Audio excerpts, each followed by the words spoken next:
Paris, winter gloom. Outside the Dior headquarters on Avenue Montaigne, the luxurious glass windows still reflect the warm yellow lights of the splendid city. But inside the building, the atmosphere is as tense as a courtroom. Dior, the haute couture icon of the century, is facing its most dangerous crossroads in decades. Sales in the most recent quarter fell 17%. Feedback from the US and Chinese markets was pessimistic. Comments in France's leading fashion magazine were as bitter as knives. Dior has become its own museum. The designs were criticized as rigid, only suitable for wealthy middle-aged women, not the dream of the younger generation. In the 11th floor conference room, where the entire executive board gathered, no one dared to breathe loudly. On the long table covered in glossy walnut wood, read reports with columns of negative numbers. Antoine Girard, CFO, wiped the sweat from his forehead, his voice hoarse. "We have lost 30% of our customers under 35 in just 2 years. Gucci, Balenciaga, even Louis Vuitton have all risen thanks to youthful creativity.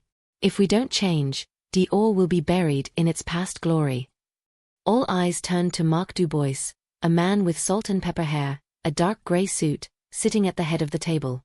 He was the former creative director who had brought Dior to the top a decade ago. But now, his face was tense, his eyes filled with anger. "You want to say Dior is outdated? Dior is history, it is heritage. The other brands are just chasing temporary trends. Dior doesn't need to be youthful, Dior needs to be eternal." His words echoed heavy, full of pride.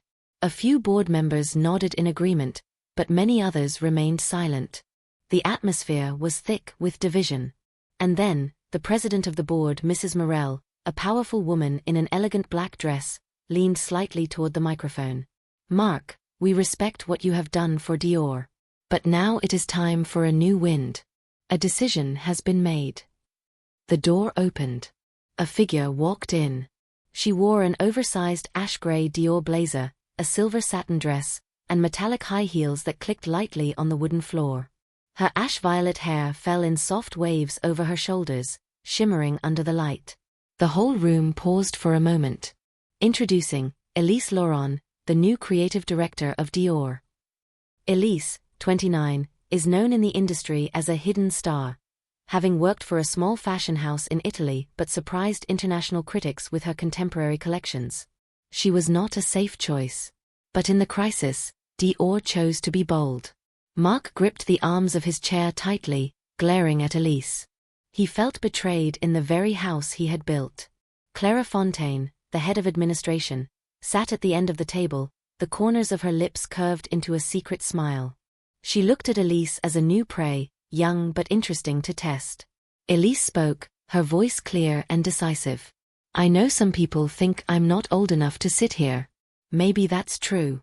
But what I have is a world that the new generation is demanding. Dior must step out of the glass cage, back into the streets, into real life. Otherwise, Dior will only be a memory." A few members raised their eyebrows. The statement was too reckless for a rookie. Marc laughed coldly, full of contempt. "Do you think Dior is something to bring to the streets?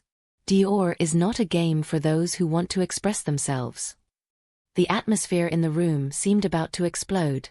The board split into two factions, those who wanted change, those who still clung to Marc.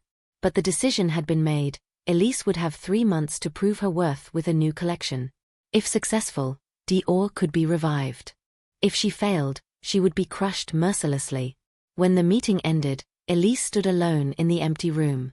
The yellow light cast her long shadow on the wooden floor. Outside, Paris was still shining, but in her heart, everything had just begun. She knew that her first step into Dior was also a step into a battlefield, where fabrics, ideas and power were intertwined in a fierce play. And somewhere, in Clara's half-smile, in Marc's angry gaze, Elise could feel, this war would not only revolve around fashion. It would be a fierce office drama, where every email, every handshake, every look could become a knife. The news spread through the corridors of Dior like a sudden winter draft. By the next morning, whispers floated from desk to desk, from the design studio to the executive floor. Marc Dubois has been replaced. Elise Laurent, barely 30 and with hair the color of smoky violet, was now the creative director of Dior. Some called it bold. Others called it reckless. Most of the senior staff, people who had built their careers under Marc's shadow, called it blasphemy. At 8:45 a.m., Elise walked into the design studio for the first time as its leader.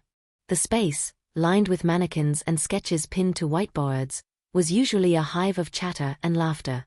Today, it fell silent as soon as her heels clicked across the marble floor.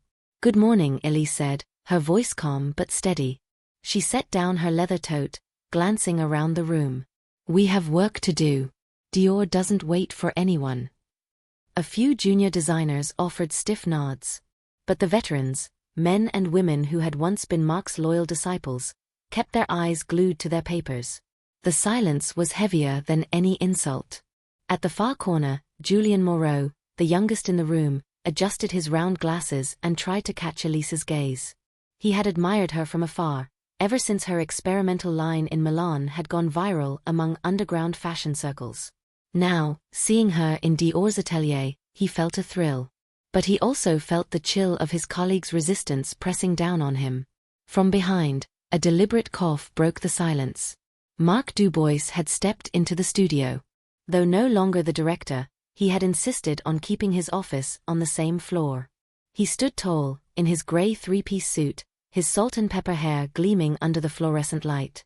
"So," Marc's voice sliced through the room, "our new leader graces us this morning." Elise turned to face him, expression unreadable. "Marc." He smiled without warmth. "I must admit, it's impressive. One moment, you're sketching for an obscure boutique, the next you're holding Dior's legacy in your hands.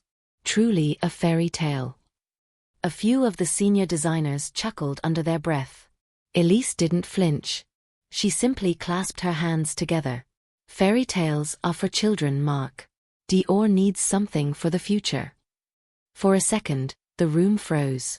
Marc's jaw tightened, but he only lifted his chin and left, his shoes echoing sharply down the hallway. The message was clear. The war had begun. By noon, the gossip machine was in full swing. In the staff cafeteria, Clara Fontaine sat at a corner table with her usual entourage of administrative staff. She was immaculate as always, her crimson lipstick and silk scarf catching the eye. "I heard she was plucked straight from Milan because of a very close friendship with a certain investor," Clara said softly, stirring her coffee. Her tone was casual, but the effect was immediate. Heads leaned closer, hungry for scandal. "Really?" one assistant whispered. "So she didn't earn it?" "Talent is one thing," Clara replied with a delicate shrug. "But Dior is a business. And businesses are built on alliances." She smiled, satisfied. Within hours, the rumor would slither its way from the cafeteria to the design studio, from email threads to late-night texts. By morning, Elise would be branded not as a prodigy, but as a puppet. That evening, Elise sat in her office overlooking Avenue Montaigne. The city lights glowed beneath her window, but inside, the room felt hostile. She replayed the day's moments, the silent stares, Marc's taunt, the suffocating coldness. She could almost hear the whispers through the walls. "She doesn't belong here. She's too young. She didn't earn it." For a moment, doubt coiled in her chest. But then, she remembered the first time she had ever touched fabric as a child, sneaking into her mother's sewing room. The thrill of creation, the possibility of turning thread into dreams. That was what Dior had once been. That was what it had lost. Her reflection in the glass looked back at her, violet hair shimmering faintly against the Paris skyline. Different. Bold. Exactly what Dior needed.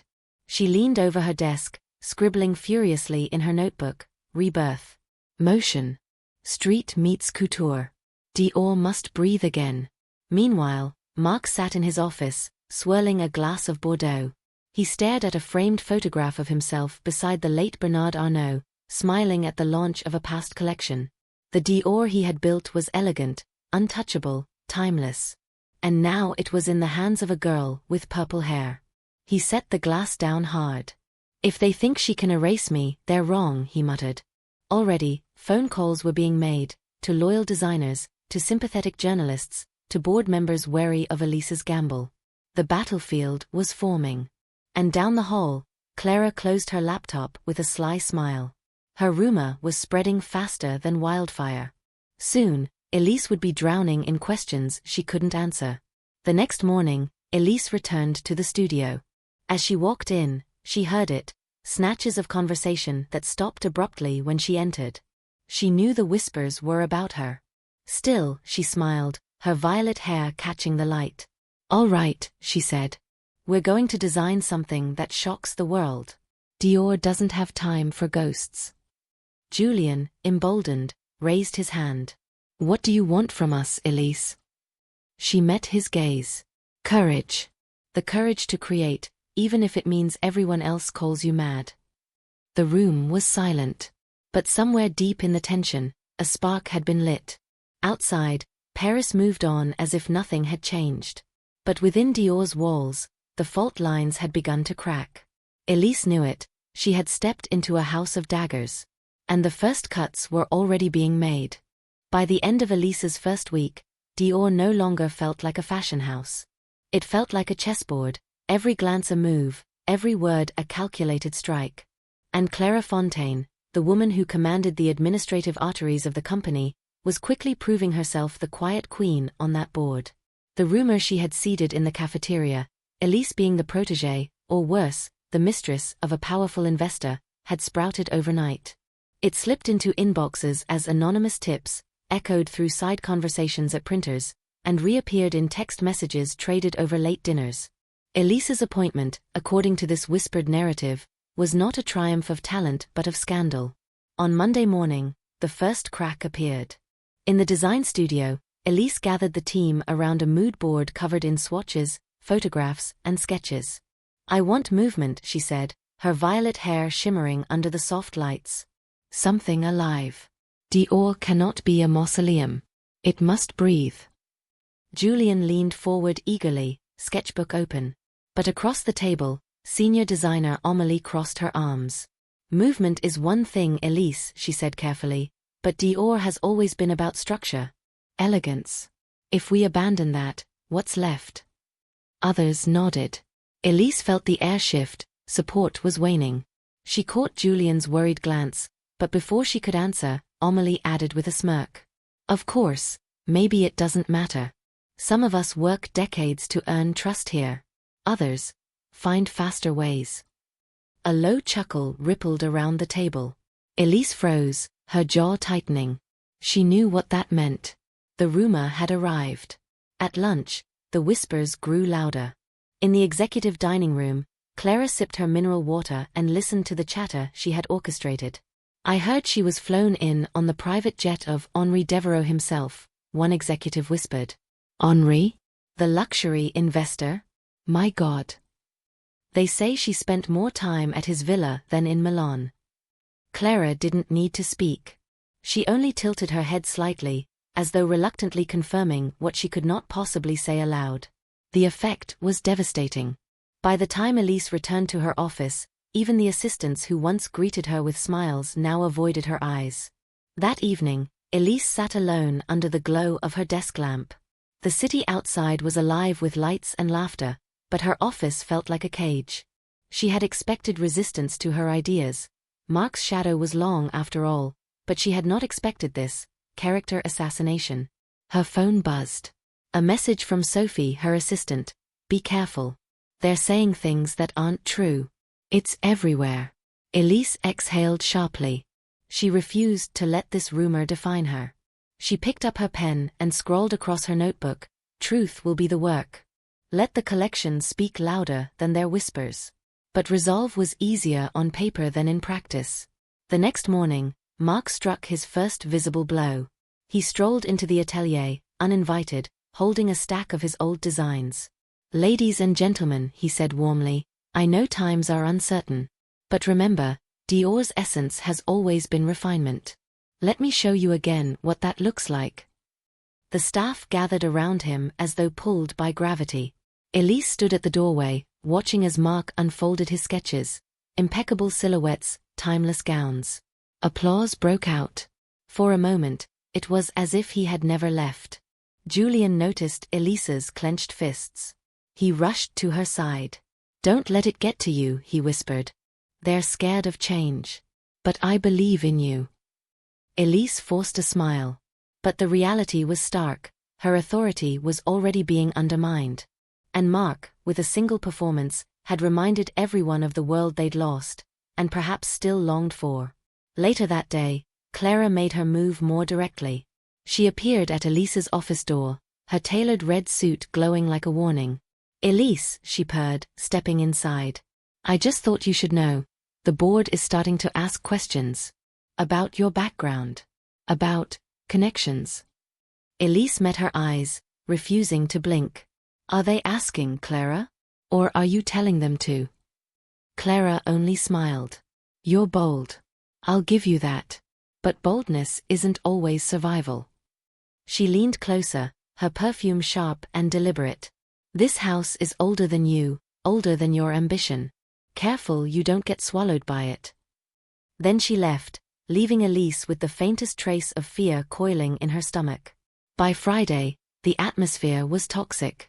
Emails went unanswered. Meetings dissolved into arguments. Even simple requests, ordering fabric samples, scheduling fittings, were delayed mysteriously. The machinery of Dior, once flawless, was stalling, and Elise was the one being blamed. In a quiet corner of the building, Julian vented to Sophie. "They're sabotaging her. Can't you see it? Someone's pulling strings." Sophie lowered her voice. "It's Clara. She controls the admin. If she wants Elise to fail, everything will accidentally collapse." Julian ran a hand through his hair. "Then what do we do?" Sophie hesitated. "We wait. And we watch. If Elise is as strong as she says, she'll have to prove it." That night, Elise stayed in the studio long after everyone else had left. She pinned sketches to the board, one after another, silhouettes unlike anything Dior had dared before. Bold, fluid, alive. Her violet hair caught the dim light as she whispered to herself. "They think I'm here because of him. No. I'm here because I will do what they can't. I will tear Dior out of its grave." She stood back, staring at the beginnings of her vision. It was raw, fragile, but it was hers. Somewhere, deep in the halls of Dior, Clara's laughter echoed faintly, carried through the night by the walls themselves. The rumor had done its damage. Now, the real war could begin. Monday morning arrived with a brittle sky over Paris. The Dior headquarters looked immaculate from the outside, its glass facade glowing in the pale light, but inside, the tension had thickened into something you could almost taste. Elise knew today would be decisive. She was scheduled to present her preliminary vision for the next collection to the board and senior designers. She spent the weekend locked in her apartment, sketching until dawn. The walls were covered in taped sheets, flowing silhouettes, structured yet alive, merging Dior's heritage with the vibrancy of the street. There were hints of graffiti-inspired embroidery, deconstructed gowns that moved like water, and bold accessories that screamed rebellion. It was Dior as resurrection. Now, as she stepped into the presentation room, her violet hair shimmered faintly under the white lights. The board members sat in their neat row, black suits blending into one monochrome block of skepticism. Marc sat among them, not as a director but as an honored advisor, his smirk razor-sharp. Clara hovered at the back, her red lips curved into a knowing smile. Elise began.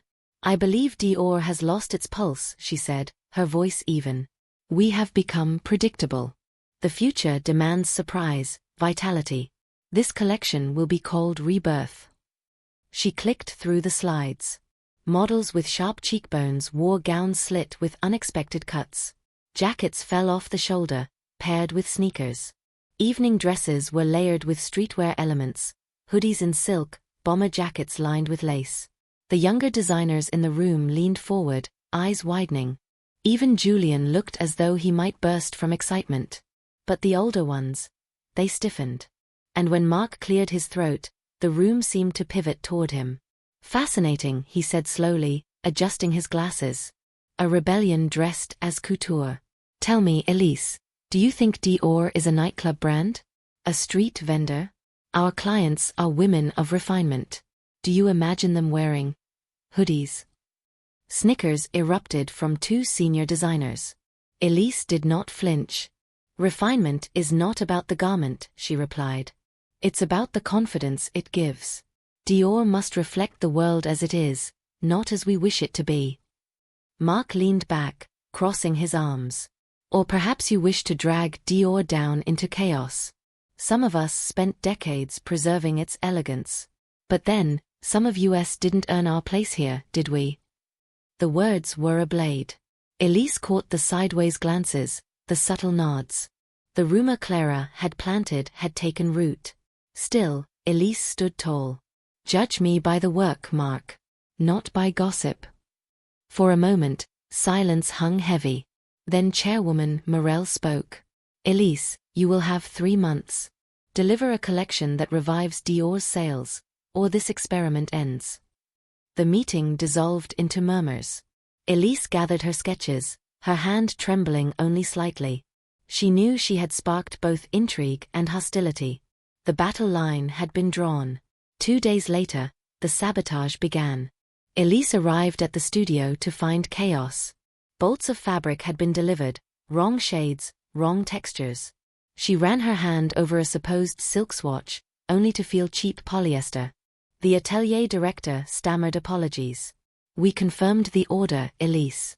I don't know how this happened. The invoice was correct. She glanced at Clara's office door, closed as always. A cold suspicion pricked her skin.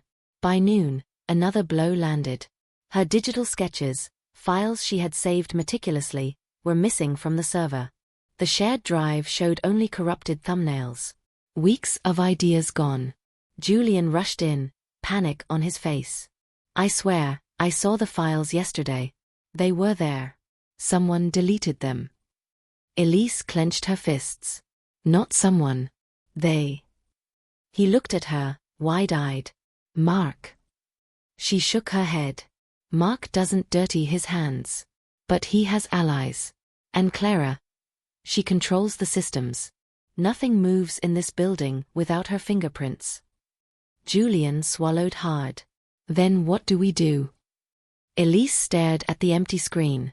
Her reflection glimmered faintly, violet hair glowing like fire. We rebuild. Faster. Stronger. They want me rattled. They'll get the opposite.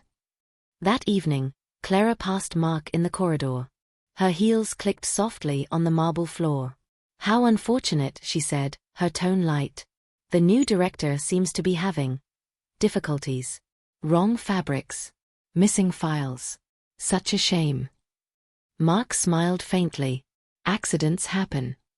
Clara leaned closer, her perfume heavy with jasmine. Yes. Accidents. But if she cannot withstand a few, then perhaps she was never meant to lead Dior. Mark's smirk deepened. He could already see it, Elise collapsing under the weight of her own ambition, the board begging him to return. But Elise did not collapse. Long after midnight, the studio lights still burned. Elise pinned fresh sketches to the board, her hands moving quickly, almost feverishly. Julian sat nearby, cutting fabric samples from what little they had. Sophie, her loyal assistant, brewed strong coffee. Elise's voice was quiet but steady. They will try again. And again. But this collection is my proof. Dior doesn't need ghosts, it needs a future. Her eyes burned as she looked over the sketches. She knew the sabotage would escalate. She knew the whispers would grow louder. But she also knew one thing, her greatest weapon would not be words, nor rumors, nor politics. It would be the collection itself. And she would make it scream so loudly that even Mark's shadow could not silence it. The morning after another sleepless night, Elise arrived at the atelier clutching her sketchbook like a shield. Her violet hair, pulled back into a tight knot, glimmered under the harsh fluorescent lights. She told herself she was ready for anything. But nothing could have prepared her for the scene waiting inside. Half-finished gowns lay across mannequins like corpses on display. Seams had been deliberately slashed.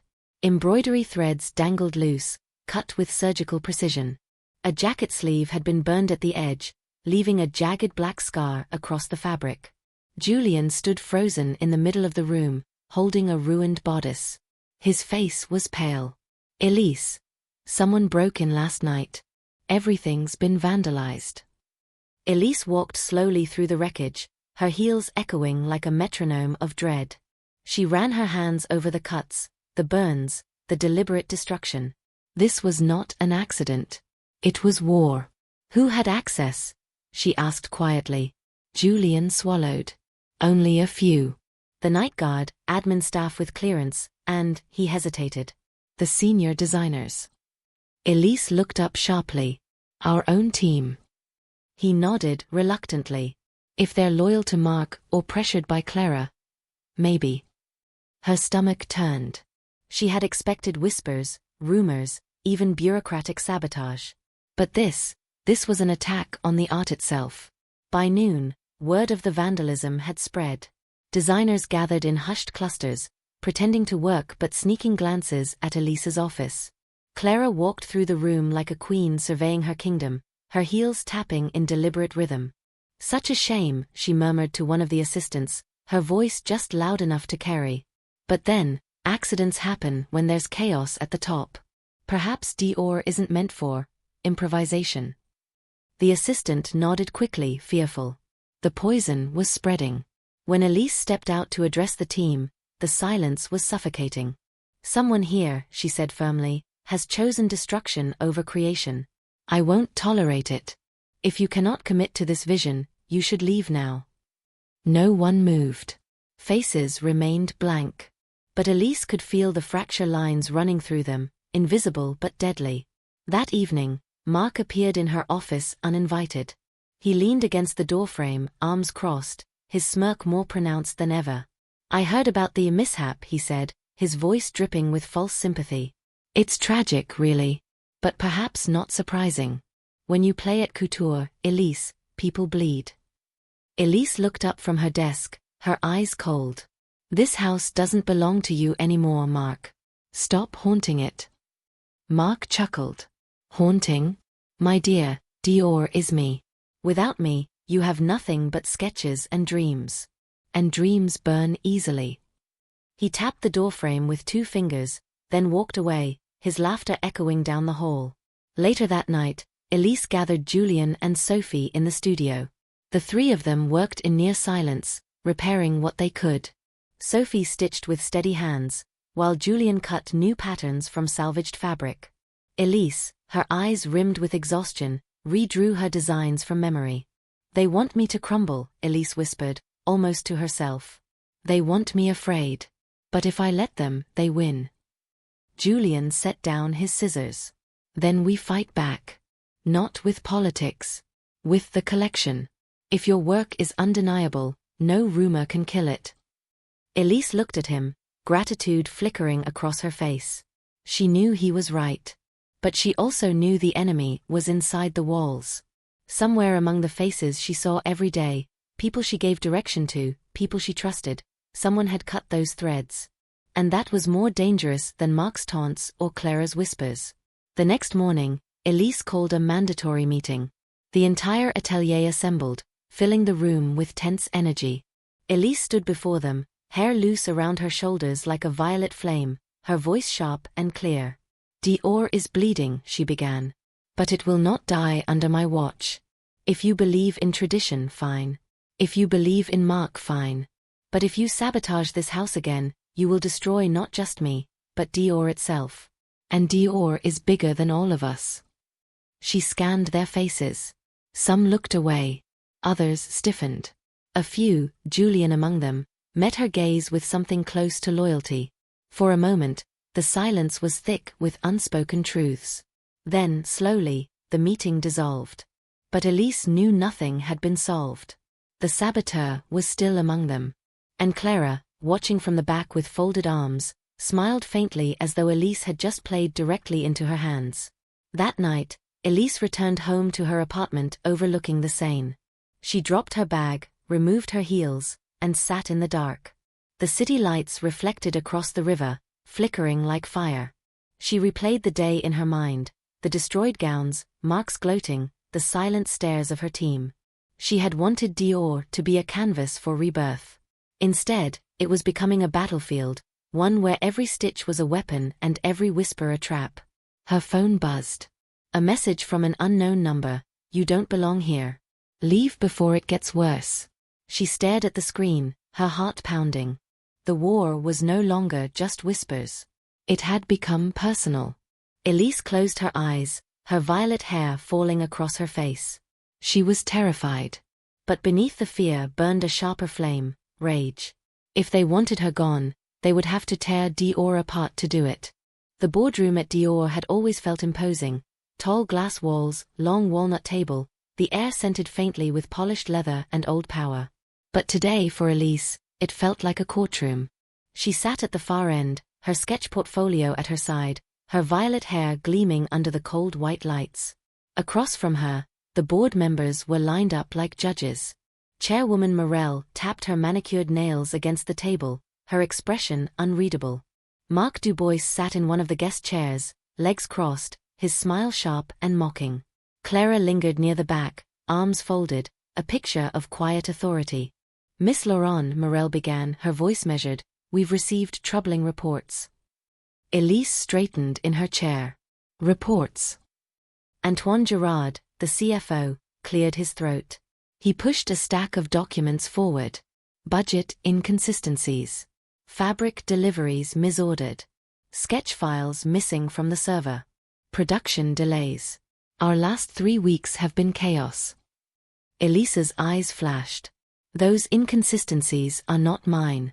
The fabric was misshipped, the files were deleted, the delays are still happening under your leadership, Girard cut in, his voice sharp. As creative director, you are responsible. A ripple of murmurs passed along the table. Elise's pulse hammered in her ears. This was Clara's handiwork, she was certain. Carefully constructed failures, each time to appear as her incompetence. I was brought here to breathe life into Dior, Elise said, her voice rising slightly. Yes, there have been setbacks. But I will not accept blame for sabotage. The word hung in the air like smoke. Sabotage. Marc chuckled softly, leaning forward. Sabotage? My dear Elise, Dior is not a spy novel. Perhaps you are overwhelmed. It happens. Too much responsibility, too quickly. Several board members nodded grimly. Elise could feel the noose tightening. Chairwoman Morel leaned forward. What we need, Elise, is stability. Dior's reputation is fragile. If the press catches wind of this disorder, we risk humiliation. Can you assure us that you can deliver a collection worthy of Dior? Elise inhaled deeply. Her instinct was to lash out, to expose Clara, to call Marc the vulture he was. But she forced her voice into calm precision. Yes, I can. But only if I'm allowed to work without interference. My vision is clear. The obstacles are not creative, they are political. Clara tilted her head, her smile faint and poisonous. Political? Elise, forgive me, but isn't it a leader's role to manage both vision and politics? Perhaps you underestimate the weight of this position. The board murmured again. Elise could feel them slipping away. The meeting stretched into a grueling 2 hours. Every misstep of the past month was laid at her feet. The wrong fabric shipments, the delays in fittings, the rumors swirling through Parisian fashion circles. Each time Elise defended herself, Marc countered with charm, Clara with subtlety. At one point, Girard snapped, "Are we truly prepared to gamble the legacy of Dior on experimental hoodies and graffiti embroidery?" Elise leaned forward, fire blazing in her eyes. Yes. Because the alternative is irrelevance. Dior has already begun to lose a generation of clients. They don't want museum pieces, they want power in motion. If we cling to the past, we die. The room fell silent. Even Marc, for a moment, seemed taken aback by the steel in her voice. Then Morel spoke.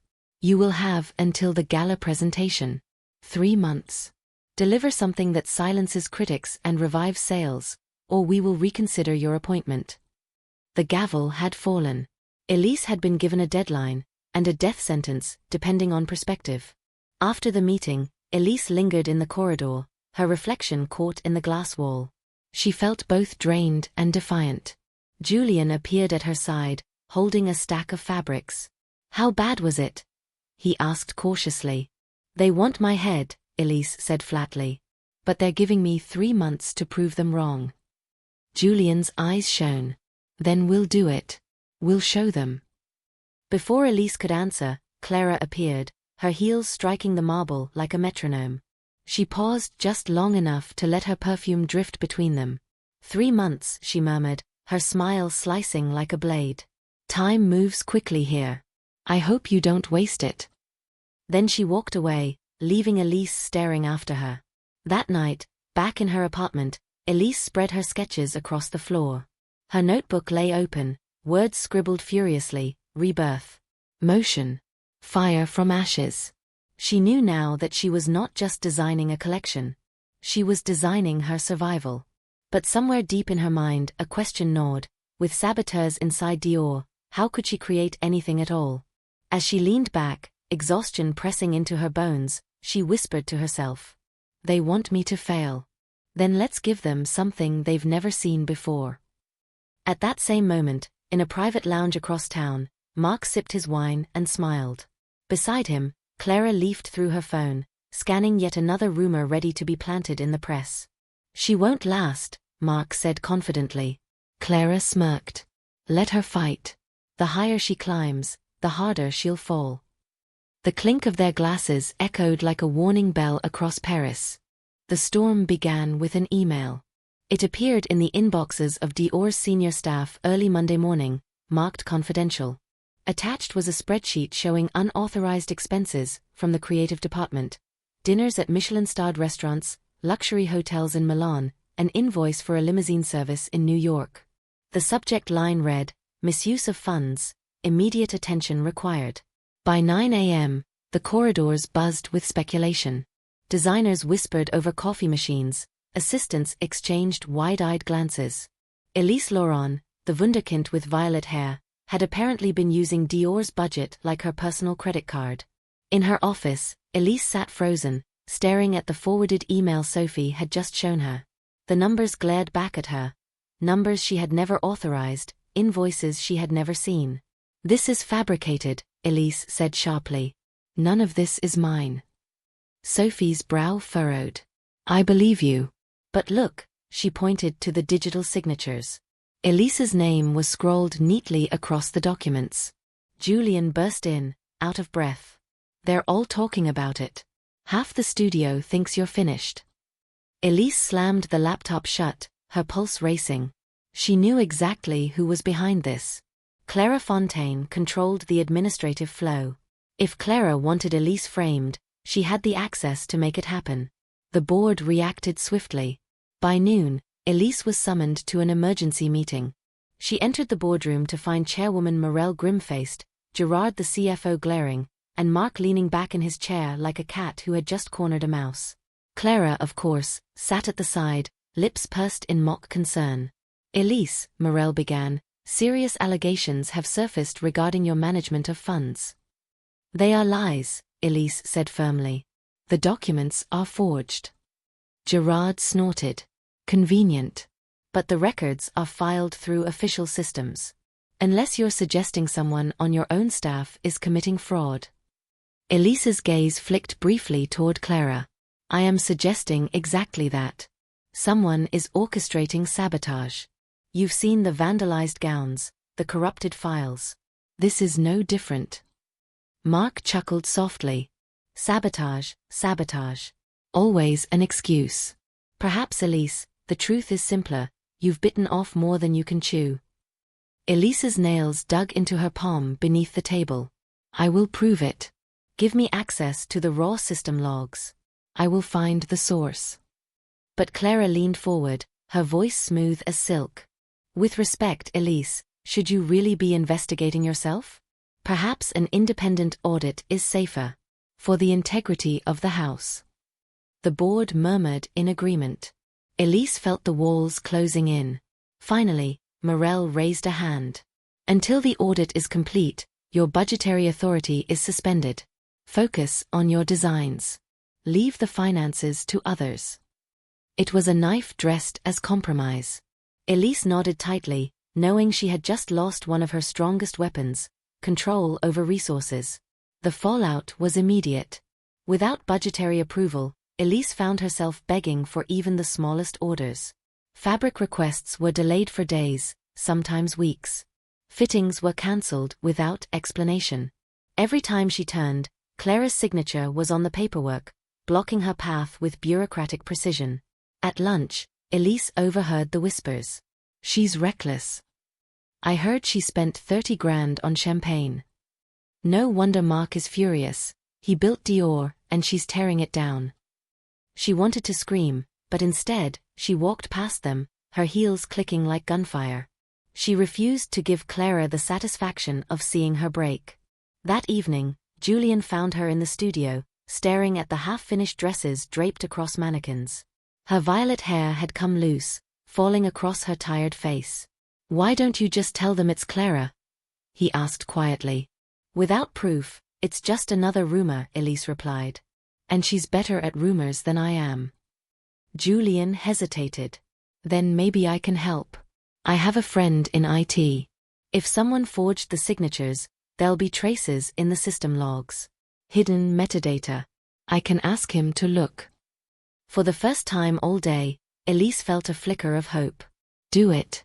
Quietly. If we expose Clara, the tide changes." Julian nodded, determination in his eyes. Meanwhile, Clara celebrated her victory with a glass of Bordeaux in her office. Mark stopped by, his smile wolfish. "You're efficient," he said approvingly. "The girl is drowning already." Clara swirled her wine. "Patience, Mark. Drowning is slow. The more she thrashes, the more dramatic her fall will be." Mark raised his glass in a toast. "To Dior's future."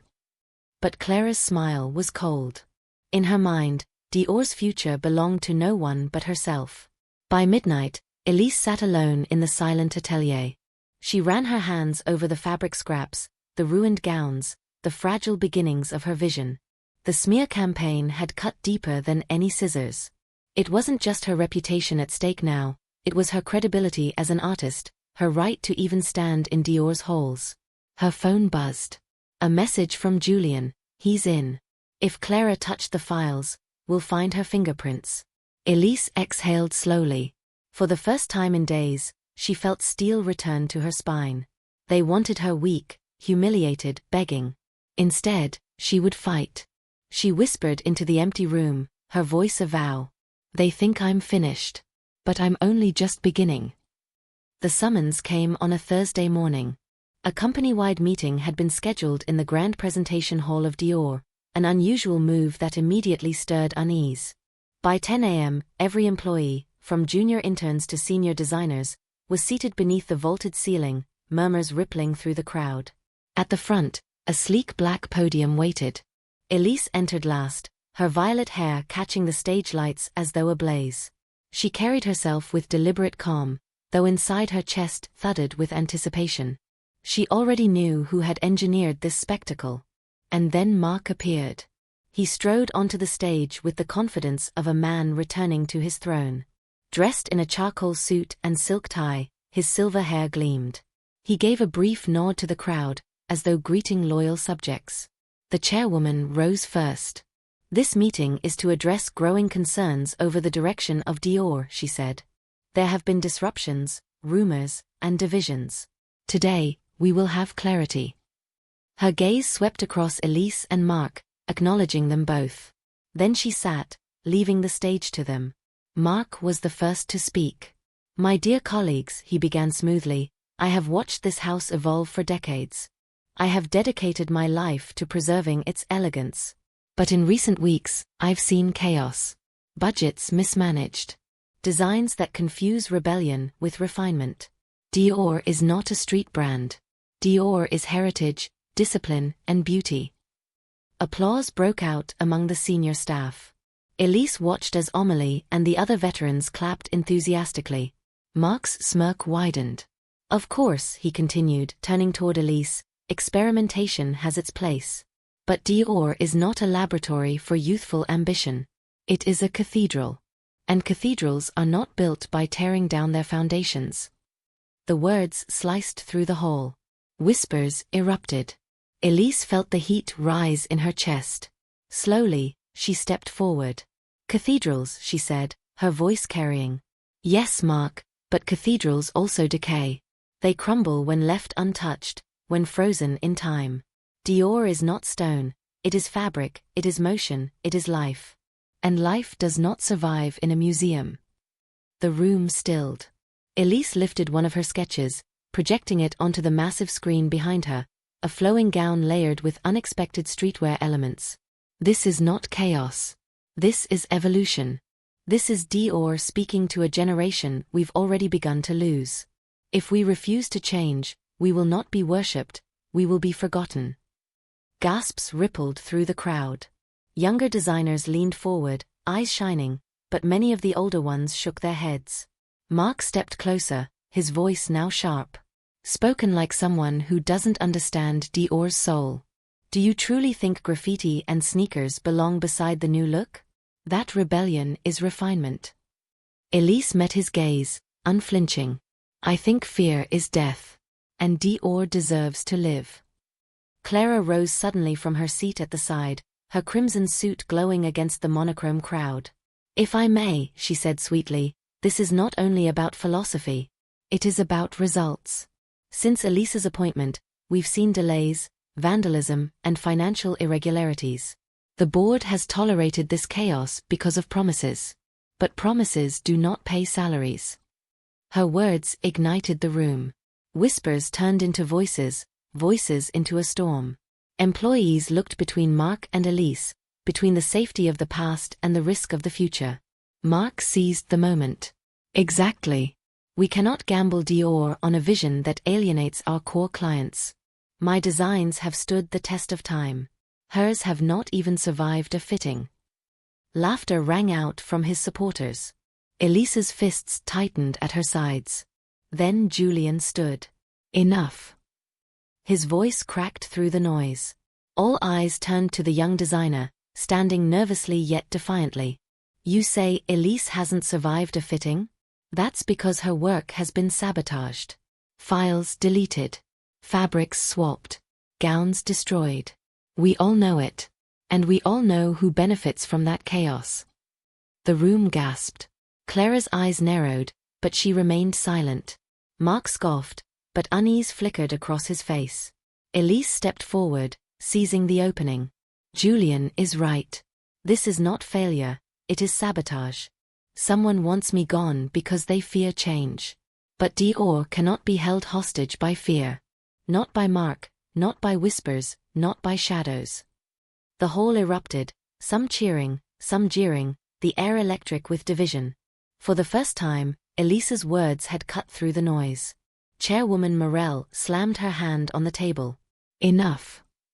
Silence fell. Her gaze swept the room. This house will not descend into civil war. Elise has 3 months. That remains. But if sabotage continues, if chaos deepens, then heads will roll, on both sides. She rose and left, the board following.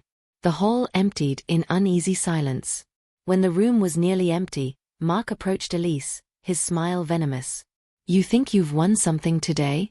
You've only painted a target on your back. And in this house, targets don't last long. Elise leaned closer, her violet hair brushing against his shoulder. Her voice was low, steady. Then aim carefully, Mark. Because I don't miss. For the first time, Mark's smirk faltered. Clara watched from across the hall, her smile returning. The clash had been spectacular. But for her, this was only the beginning. That night, Elise returned to the atelier. She spread her designs across the table, her hands trembling with exhaustion. She knew the battle lines were deeper now, the war more dangerous. But she also knew one thing. For the first time, she had shown them she would not break.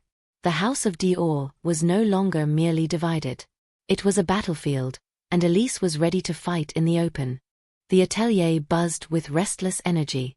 After the public clash with Mark, Elise felt a strange shift in the air. The younger designers, emboldened by her defiance, worked with a new urgency, whispering ideas about silhouettes and fabrics that broke old rules. But the veterans, still loyal to Mark, grew colder, their silence laced with quiet disdain. For Elise, it didn't matter. She had shown them she wouldn't break. Now she had to prove it with the only thing that truly mattered, her collection. Day after day, she worked until dawn. Sketches covered the studio walls. Prototype gowns draped across mannequins like living sculptures. Violet strands of her hair caught the glow of desk lamps as she stitched late into the night, refusing to yield. But then the deliveries stopped. It began with a minor delay. Fabric bolts expected Monday arrived on Wednesday. Then orders simply never showed. By the end of the week, half of Elise's requested materials were missing. She stormed into the logistics office, heels striking hard against the marble floor. "Where are my deliveries?" she demanded. The manager, a weary man in a wrinkled shirt, stammered, We've been told to redirect supplies. Budget restrictions. I can't override without authorization." "Authorization from who?" He hesitated. "Administrative." Elise's jaw clenched. "Clara." Back in her office, Elise slammed the door shut. Sophie followed nervously. "They're starving us," Elise said, pacing. "No fabric, no fittings, no collection. They want me to fail before I even begin." Sophie wrung her hands. "If the board sees delays again, they'll blame you."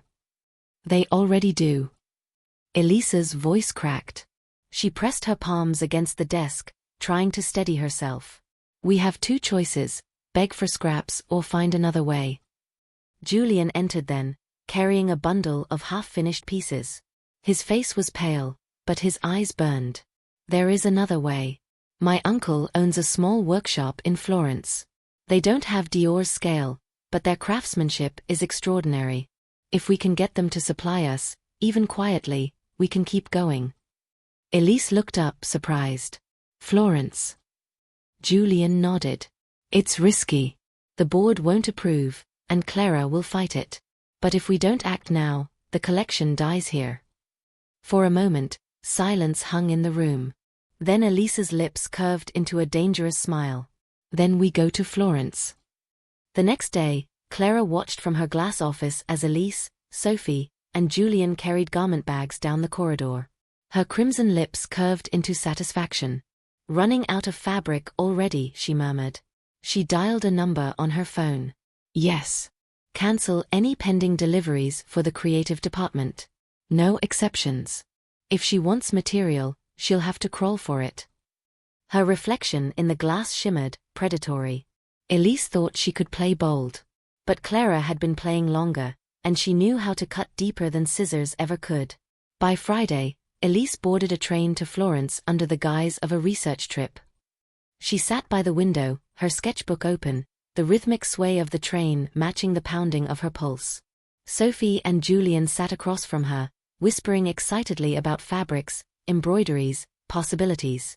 But Elise's mind was sharper than hope. She knew Clara would discover this move, and when she did, she would turn it into another weapon.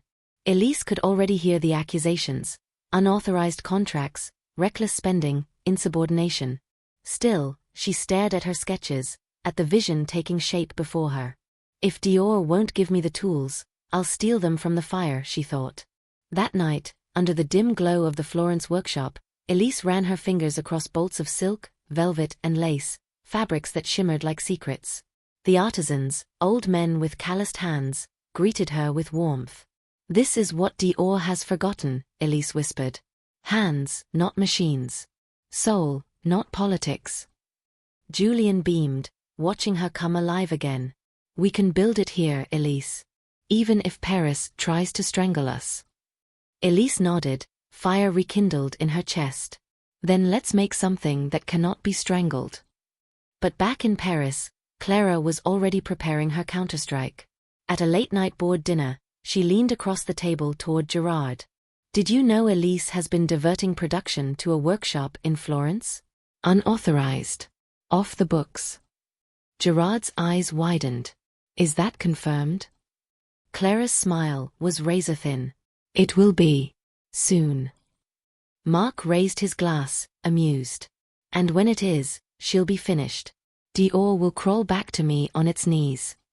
Clara's eyes flicked briefly to him, her smile never fading. But inside, she thought, "Not to you, Mark. Never to you." Meanwhile, Elise returned to Paris with her arms full of fabric, her heart full of resolve. She entered the atelier at dawn, laying the Florence silk across the table like a battle flag. "Work begins now," she told her small loyal circle. "We have less time than ever, and more enemies than we can count. But if we succeed, Dior will rise from the ashes. And they will choke on their own doubt." Her voice carried through the silent room, filling it with new purpose. Sophie smiled faintly. Julian's eyes glowed. For the first time, Elise felt not just like an artist, but like a general leading soldiers into war. Yet outside her office door, the rumor had already begun to spread: Elise Laurent, reckless and arrogant, funneling Dior's heritage into secret Italian deals. The fabric had returned. But so had the whispers. And Clara, somewhere above it all, watched and waited for the moment to strike her hardest blow. The Palais Garnier in Paris glowed like a jewel against the night sky. Outside, work crews hammered away at the final preparations for Dior's upcoming gala show. Inside, Elise paced through the atelier, her violet hair tumbling loose, eyes bloodshot but blazing with determination. The collection was nearly finished. Dresses shimmered on mannequins, coats glistened with hand-stitched embroidery from Florence, and bold silhouettes lined the racks like an army ready for battle. For the first time in weeks, Elise felt a fragile flicker of hope. 3 months, she whispered to herself, running her fingers along the silk. 3 months, and they thought I'd break. But tomorrow they'll see. Julian appeared at her side, clutching a stack of sketches. The fittings went well. The models love the pieces. They say they've never worn anything like it. Elise smiled faintly. That's because no one has. Dior will breathe again. But as she spoke, unease gnawed at the edge of her thoughts. Clara had been too quiet this past week. And Marc, though visibly rattled since their public clash, was not a man to fade into the background. She knew, instinctively, they were planning something. The sabotage struck at midnight. Sophie burst into the atelier, her face pale. "Elise, you need to see this." They rushed to the storage room, where tomorrow's collection had been carefully packed into garment bags. The sight stole Elise's breath. Half the gowns were shredded. Fabric lay in piles on the floor, slashed by sharp blades. Sequins had been ripped loose, embroidery torn out thread by thread. One dress, her centerpiece, the gown meant to close the show, was drenched in red wine, the silk bleeding like a wound. Julian swore loudly, sinking to his knees. "It's ruined. They destroyed everything." Elise's hands shook as she picked up the ruined gown, its violet silk stained crimson. She closed her eyes, steadying her breath. Clara had escalated. This wasn't whispers, or paperwork, or delays. This was destruction. "They think this will stop us," Elise whispered. Her voice trembled, then hardened. "It won't." By 2 a.m., the atelier had become a battlefield. Elise and her loyal circle worked furiously, repairing what they could. Julian cut fresh panels from the Florence fabric. Sophie restitched hems with trembling fingers. Elise herself bent over the centerpiece gown, scrubbing at the wine stain, then replacing the panel entirely. Her hands bled from needles. Her eyes blurred with exhaustion. But she refused to stop. At one point Sophie whispered, "Elise, it might be too late. Even if we fix them, they'll see the damage." Elise looked up, her face fierce. "Then we'll make them see strength instead. Tomorrow they will not see gowns, they will see survival. And survival is more powerful than perfection." Meanwhile, across Paris, Marc and Clara shared a drink in Marc's private penthouse. "She'll collapse tomorrow," Marc said, swirling his glass of cognac. "No designer can recover from this kind of sabotage overnight." Clara's red lips curved in a smile. Collapse, or unravel. Either way, her credibility is finished. The board will have no choice but to cut her. Marc raised his glass. "And when they do, Dior returns to me." Clara clinked her glass lightly against his, her smile never fading. But inside, her thoughts were sharper than his ambition. "Not to you, Marc. To me." Back at the atelier, dawn crept through the windows. The city outside was waking, but Elise and her team hadn't slept. The collection, battered, scarred, and imperfect, stood ready. Julian collapsed into a chair, wiping sweat from his brow. It's not what you designed. But it's something. Maybe enough. Elise straightened, staring at the gowns. The damage was still visible, stitches uneven, fabrics patched, but there was a raw beauty to it now. They looked alive, like phoenixes reborn from fire. She whispered to herself, maybe this is Dior's rebirth. Not clean. Not perfect. But real. At 9 a.m., Elise walked into the Palais Garnier. The stage crews were arranging the runway, lights glittering across the gilded ceiling. Photographers were already gathering outside, journalists whispering about the controversial young director with purple hair. Elise carried the collection herself, garment bags slung across her shoulders like armor. She ignored the stares, the whispers, the smirks from Marc's loyalists. Clara greeted her near the stage, her red suit immaculate. She tilted her head, her smile sweet and venomous. Rough night, Elise? Elise met her gaze without flinching. You'll see tonight. Dior doesn't break as easily as fabric does. For the first time, Clara's smile faltered, just slightly. That evening, as the sun set over Paris, Elise stood backstage watching the models line up. Her heart hammered, her breath shallow. Every piece bore scars of sabotage. But each also bore proof of survival. Remember, she whispered to the models, walk with fire. Show them strength, not gowns. Show them Dior alive again. The lights dimmed. The crowd hushed. The music swelled. The show was about to begin. And Elise knew, one way or another, tonight would decide everything. The Palais Garnier was a cathedral of light. Chandeliers dripped gold across the velvet seats, cameras flashed like restless fireflies, and the murmur of the crowd swelled with anticipation. Editors from Vogue and Le Monde, buyers from New York and Shanghai, celebrities wrapped in diamonds. All had come to see if Dior's young, scandal-ridden director would rise or collapse. Backstage, Elise stood in the shadows. The models, tall, poised, their eyes lined in smoky hues, waited in silence. Her collection hung on their bodies, every gown carrying the scars of sabotage, stitches hurriedly replaced, panels swapped, fabrics salvaged from Florence. Yet when the models stood together, they looked like soldiers, battered but unbroken. Elise closed her eyes, steadying her breath. She thought of the weeks of sabotage, the whispers, Marc's smirk, Clara's crimson smile. She thought of the blood on her hands from late-night sewing, the anonymous threats on her phone, the ruined gowns resurrected in fire. This was not just a show. It was Judgment Day. The lights dimmed. Music began, low, haunting, a thrum of strings that rose like a heartbeat. The first model stepped onto the runway. Gasps rippled through the hall. The gown shimmered under the lights, half pristine silk, half patchwork of contrasting textures. It should have looked broken, but on the model's body it looked alive, as if the dress itself had survived a battle and come back stronger.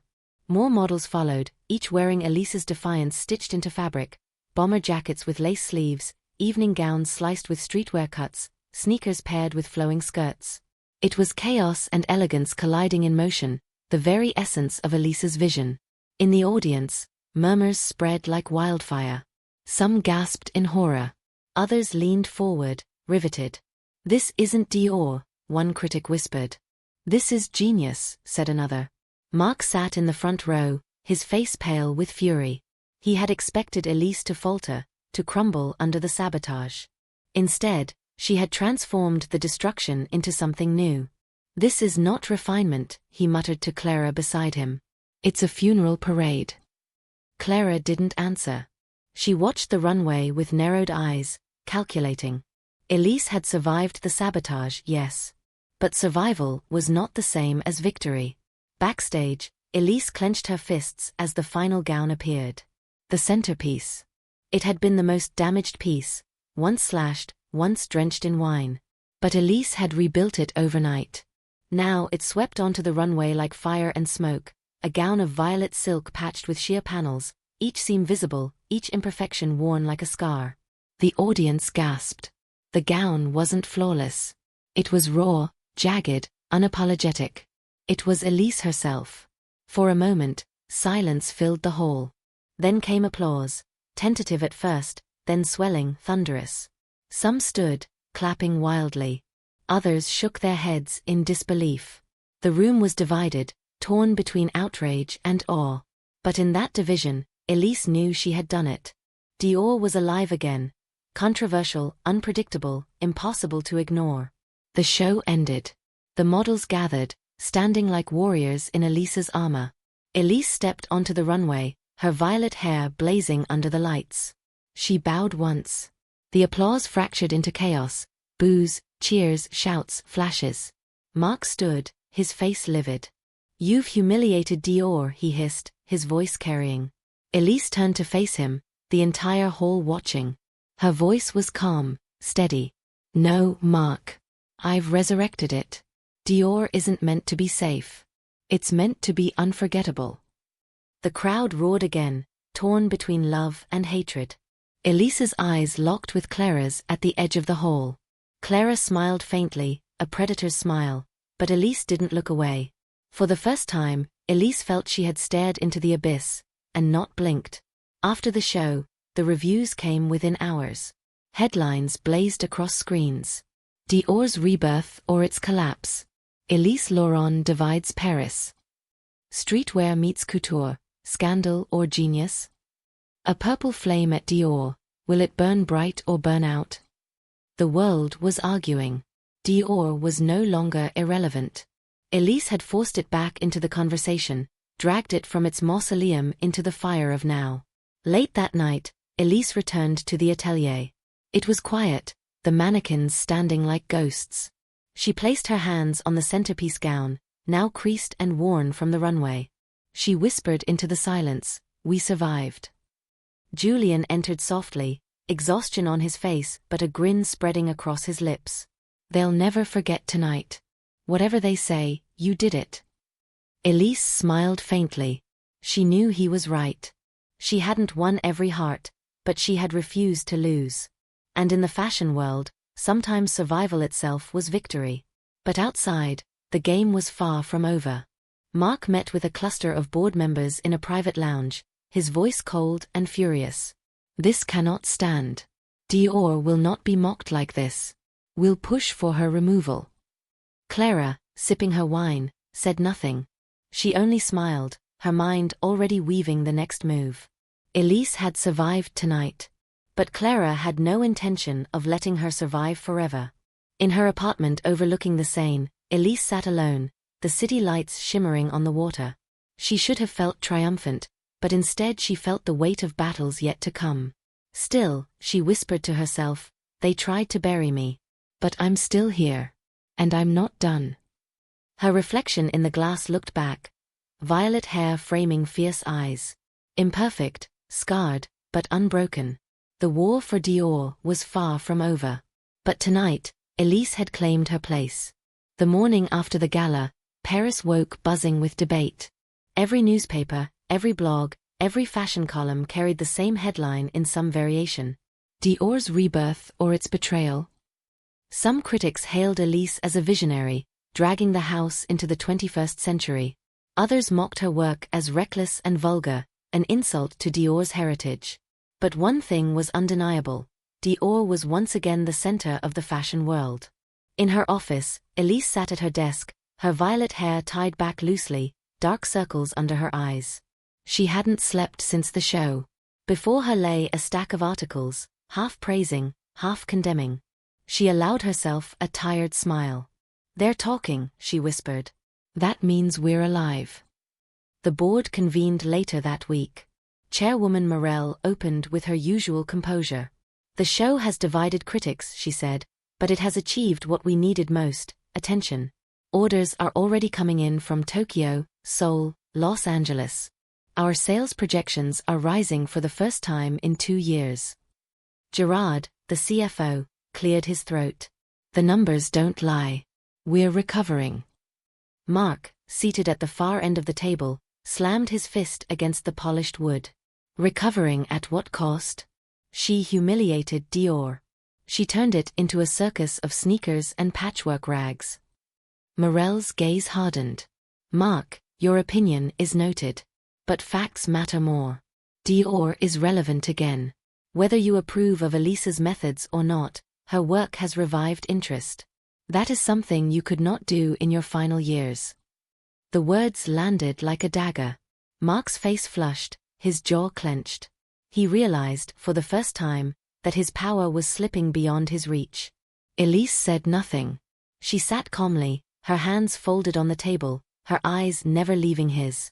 When the meeting adjourned, Clara caught up to Elise in the corridor. Her crimson suit was immaculate, her perfume sharp. She smiled faintly, but her eyes glittered with menace. "Congratulations," Clara said softly. "You survived. But don't mistake survival for victory. Mark may be finished, but I am not. And in Dior, enemies are never gone, they are only waiting." Elise met her gaze, unflinching. "Then wait. I'll still be here." Clara's smile widened. "For now." She turned and walked away, her heels clicking like a countdown. Later that evening, Elise returned to the atelier. The studio was quiet, the mannequins lined up like guardians of her triumph. Julian and Sophie were there, cleaning up remnants from the frantic nights before the show. "You did it," Julian said, his voice soft but filled with awe. "They tried to destroy you, and you turned it into something they'll never forget." Elise touched one of the gowns, her fingers brushing the visible seams and patches. "It's not perfect," she murmured. Sophie shook her head. "That's why it worked. It was real." For the first time in weeks, Elise let out a laugh, short, tired but genuine. Outside, Paris glittered in the winter night. Elise stood by the window of her office, gazing at the city she had both conquered and been wounded by.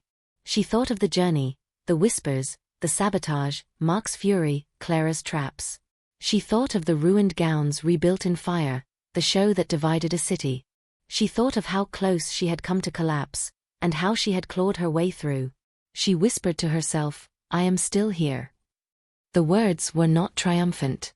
They were something stronger, a vow. Across town, Mark sat alone in his apartment, the lights dim, the remnants of his career scattered in photographs on the wall. Once, he had been the architect of Dior's greatness. Now, he was a ghost, watching the house move on without him. He poured himself another drink, but the glass trembled in his hand. The applause, the adoration, the reverence, they were gone. And all that remained was bitterness. He muttered into the silence, "Dior will regret her." But even as he spoke, he knew the world had already moved on. Clara, meanwhile, stood before her mirror, fastening a diamond earring. She smiled at her reflection, whispering, "Let her win this battle. The war is long." Her shadow stretched across the room, long and dangerous.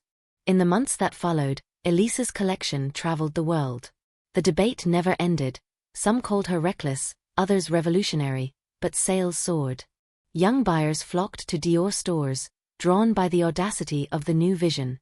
Elise walked through the ateliers, her violet hair now a symbol of defiance, her presence commanding. Designers whispered less, doubted less. Even those who hated her began to respect her. She had not erased the enemies circling her. But she had carved her place into Dior's story. And for Elise Laurent, that was enough for now. One night, long after the ateliers had gone dark, Elise sat alone at her desk. She looked at the sketches pinned on the walls, the fabrics draped across mannequins, the ghostly silence of Dior at rest. She knew the battles were not over. Clara was waiting, Mark was bitter, the board was fickle. But she had learned something vital: survival itself was power. She whispered into the stillness, her violet hair falling across her face, "They can cut, they can burn, they can lie.